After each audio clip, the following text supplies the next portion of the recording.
And we're joined by Doug Rankmore, the CEO of the Kelowna General Hospital Foundation. Doug, thanks for joining us on this Day of Giving.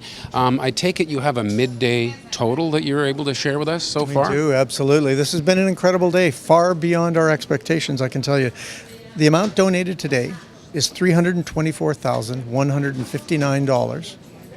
And so with the matching gift, that's $648,000, $318. And you've still got a few hours to even add to that. Absolutely, absolutely. It's just been an incredible outpouring from the community in support of this really important program. And maybe you could fill in for our viewers what the goal is here. You're trying to bring some services here that currently aren't available away from the coast. Yeah, absolutely. The KGH Foundation has partnered with the Interior Health to generate $7 million with the support of the community to provide electrophysiology services here. So electrophysiology services, to put it in kind of lay terms, is working and ensuring the electrical components of your heart are in good working order. So sometimes your heart can develop arrhythmias, which means your heart goes too fast or too slow or doesn't beat at all in the worst case scenario. And so these services are able to go in and diagnose these problems and treat them through a variety of means.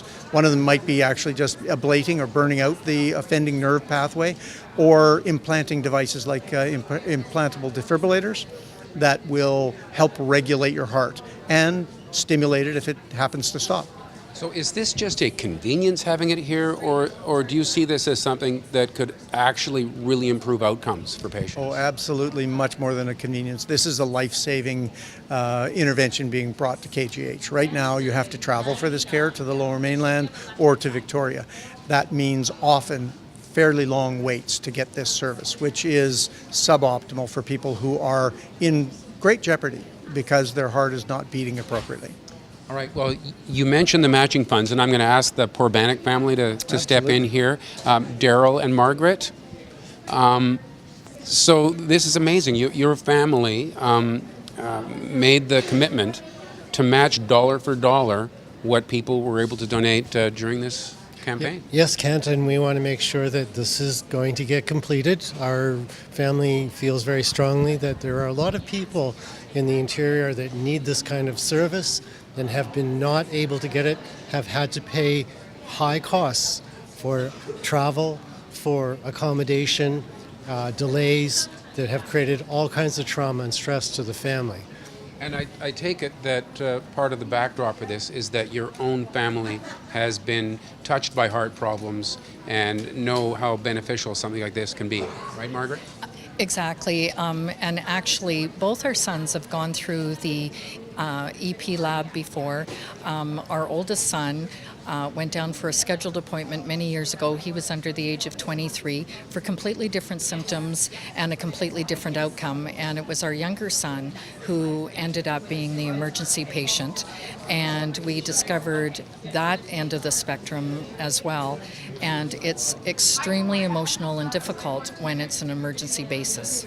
Right, so I was hearing that, I take it that your generosity had to be capped somewhere, and you've reached that point.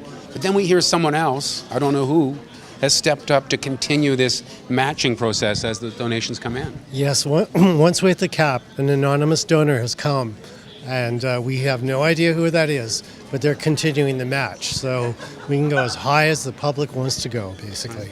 So how does it feel for you as a family to have made this commitment and followed through with it and see it reach its max? How does it feel today? Well, for one thing, I think it gets your endorphins really moving. And I think it's very healthy to give. And there's been studies on that for UBC. Your blood pressure goes down and your endorphins go up, and it creates a new kind of happiness. Well, on behalf of the community, thank you very much. Thank you, Ken. Margaret, thank you. Thank you very much. And thank you for watching Kelowna Now.